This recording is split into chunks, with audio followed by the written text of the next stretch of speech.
మనం ఆటాతో డైమండ్స్ ఎలా చేసుకోవాలో చూద్దాం. ఫస్ట్ ఆటా 2 గ్లాసులు పెద్ద గ్లాసులు తీసుకున్నాను. దాంట్లో సరిపడేంత సాల్ట్ వేసాను.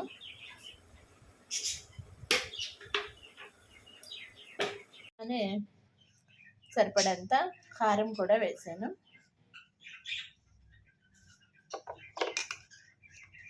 ఇప్పుడు వాము తీసుకుంటున్నాను. వాము ఒక 2 టేబుల్ స్పూన్ల వాము తీసుకున్నాను. ఇవి పిల్లలు తింటారు కాబట్టి వాళ్ళకి డైజెషన్ ప్రాబ్లం లేకుండా వాము కొంచెం ఎక్కువ వేసుకున్నా ప్రాబ్లం లేదు. సో 2 టేబుల్ స్పూన్ల వాము వేసుకున్నాను.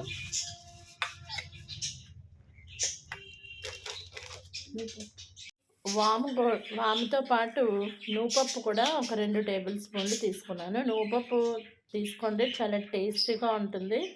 సో నువ్వుపప్పు కూడా ఒక 2 టేబుల్ స్పూన్లు తీసుకున్నాను. గరిటె వేడి చేసిన నూనె తీసుకొని ఆ నూనె ఇందులో వేసాము. అర్థమైంది కదండి. ఫస్ట్ ఏమో ఆటా పిండి వేసే 2 గ్లాసులు, దాంట్లో రుచి సరిపోయేంత సాల్ట్, కారం వేసాను. తర్వాత నువ్వుపప్పు అలానే వాము కూడా వేసాము. దీంట్లో ఇప్పుడు ఒక గరిట కాచిన నూనె తీసుకొని ఆ నూనె కూడా వేసాను. ఈ పొడంతా బాగా కలిపేసుకొని అప్పుడు వాటర్తో మనం మిక్స్ చేద్దాం. చపాతీ ముద్దలాగా తయారు చేసుకుందాం. కాచిన నూనె ఒక గరిట వేసాను. ఇందులో వేసి ఇప్పుడు పిండి మొత్తం కలిపేసుకుందాం. ఈ పిండి అంతా చూసారా ఇలాగా కలిపేసుకొని అప్పుడు చన్నీళ్ళతో చపాతీ ముద్దలాగా తయారు చేసుకుందాం. ఈ పిండి అంతా ఇలా చేసుకుంటే ఉండలు కట్టకుండా నీట్గా వస్తుంది. చేతితోనే కలుపుకోవచ్చు, గరిటెతోనే కలపచ్చు. ఇలా ఉండలు లేకుండా మొత్తం పిండి అంతా కలిపేసి తర్వాత చన్నీళ్ళతో కలుపుకుందాం.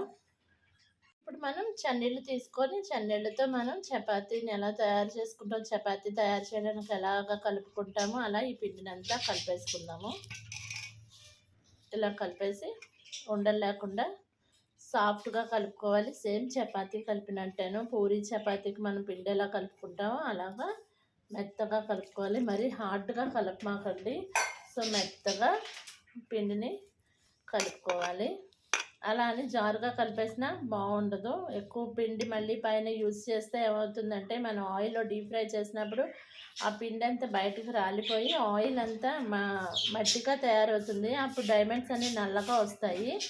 సో మనం చపాతీ, పూరి అలాంటప్పుడు ఎలా ఒత్తుకుంటామో అలా ఒత్తుకునేంత సరిపోయేంత పిండిని కలుపుకోవాలి. పిండిని కలుపుకునేటప్పుడు మరీ గట్టిగా హార్డ్గా ఉండకూడదు, అలా అని మరీ మెత్తగా జారిపోయినట్టు ఉండకూడదు.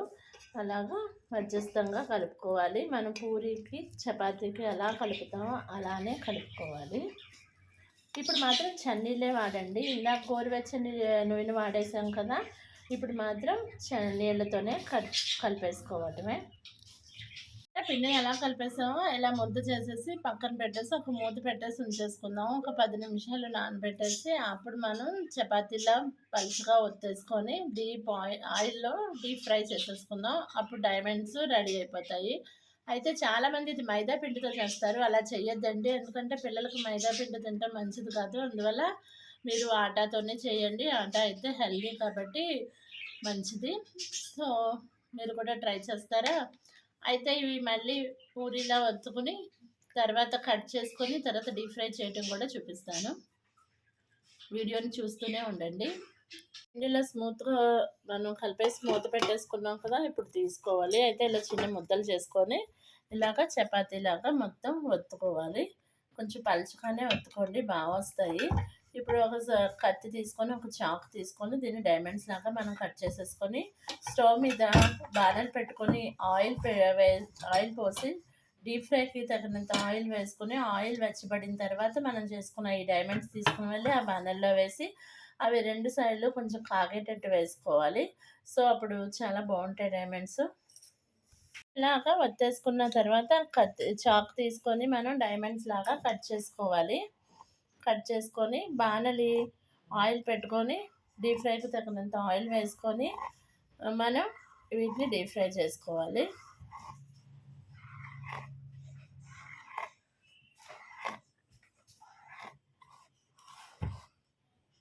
చూడండి, ఇలా కట్ చేసేసుకోవటమే. కట్ చేసుకొని ఒక ప్లేట్లో పెట్టేసుకోవాలి. చూసారా, ఇలా ఒత్తుకున్న తర్వాత మనం ఇలా కట్ చేసేసుకొని ఒక ప్లేట్లో పెట్టేసుకుందాం. చూసారా, ఇలా డైమండ్స్ని మనం డైమండ్స్ లాగా కట్ చేసుకున్నాం కదా పూరి ఒత్తుకుని. వీటిని ఆయిల్ బాగా డీప్ ఫ్రై అయిన తర్వాత వేసేసుకొని రెండు వైపులా బాగా కాకనివ్వాలి. చూసారా, ఇలాగా స్టవ్ సిమ్లోనే పెట్టుకొని సిమ్లోనే పెట్టుకొని ఇలాగ రెండు వైపులా స్లోగా కాకనివ్వాలి. దీనికి కూడా ఒక టిప్ చెప్తాను. అదేంటంటే మనం వేసిన తర్వాత కాసేపు ఇలా బుడగలు వస్తుంటాయి చూసారా ఆయిల్, అలా బుడగలు వచ్చి కొంచెం బాగా హీట్ అయిన తర్వాత మాత్రమే మనం అటు ఇటు తిప్పాలి. డైమండ్స్ని ముందరే తిప్పేస్తే అవి కట్ అయిపోతాయి. సో అదొక చిన్న టిప్. చూసారా, ఆయిల్లో ఈ బుడగలు వస్తున్నాయంటే అర్థం ఏంటంటే ఇంకా కొంచెం ఫ్రై అవ్వాలని. ఈ డైమండ్స్ ఇంకా కొంచెం ఫ్రై అవ్వాలి.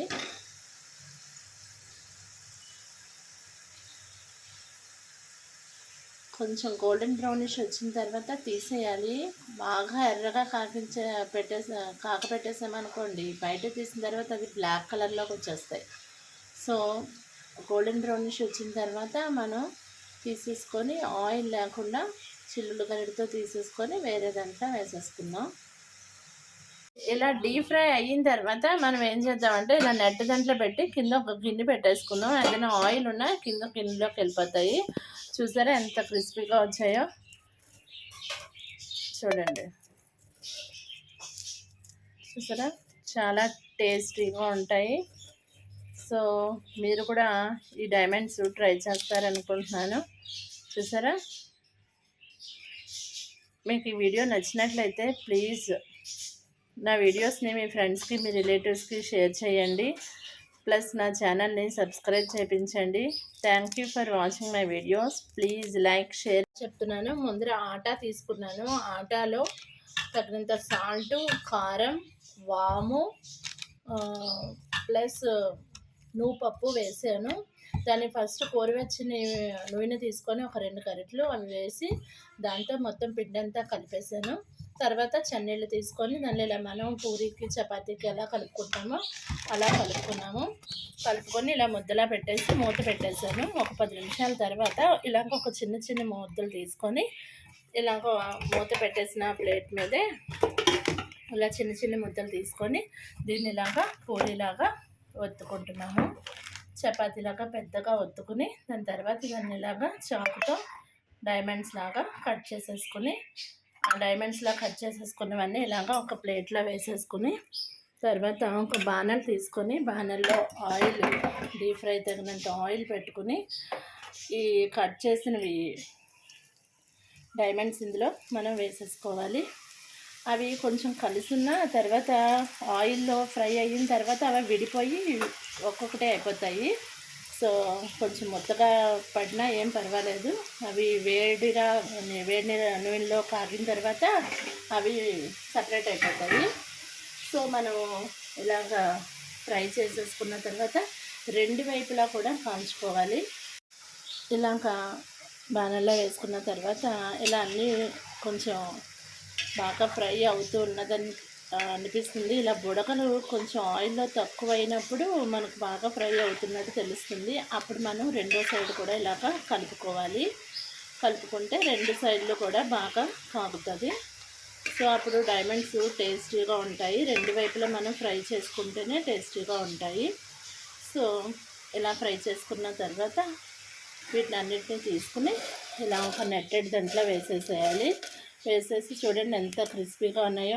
చూసారా, ఆయిల్ కూడా ఎక్కువ పట్టదు. టేస్ట్ అయితే సూపర్ ఉంటుంది. సో మీరు కూడా ఇలా ట్రై చేస్తారని అనుకుంటున్నాను. ఇలా నెట్టెడ్ దాంట్లో వేసేసి కింద ఒక బౌల్ పెట్టేసుకున్నాం అనుకోండి, ఏదైనా కొంచెం ఆయిల్ ఉన్నా కూడా అందులో పడిపోతుంది. సో ఇవన్నీ తీసి చల్లారిన తర్వాత ఒక డబ్బాలో మనం పెట్టేసుకొని పిల్లలకి స్నాక్స్ బాక్స్లో డైలీ కొన్ని ఇస్తూ ఉంటే వాళ్ళు ఇది ఆటతో చేసాం కాబట్టి మైదా యూజ్ చేయలేదు కాబట్టి పిల్లలకు కూడా హెల్త్కి కూడా మంచిది. సో ఇలాగ ఒక డబ్బాలో వేసేసుకొని చల్లారిన తర్వాత ఒక డబ్బాలో వేసేసుకుందాం. సో మీకు నా వీడియో నచ్చినట్లయితే మీ ఫ్రెండ్స్కి మీ రిలేటివ్స్కి షేర్ చేయండి. తప్పనిసరిగా నా ఛానల్ని సబ్స్క్రైబ్ చేయండి. మీ వ్యూస్ నాకు చాలా ఇంపార్టెంటు. మీ వాచ్ టైం కూడా నాకు చాలా ఇంపార్టెంటు. నా ఫుల్ వీడియో మొత్తం మీరు స్కిప్ చేయకుండా చూడండి. Please watch my videos, like, share and subscribe to my channel. Thank you for watching. మీకు మరిన్ని మంచి వీడియోస్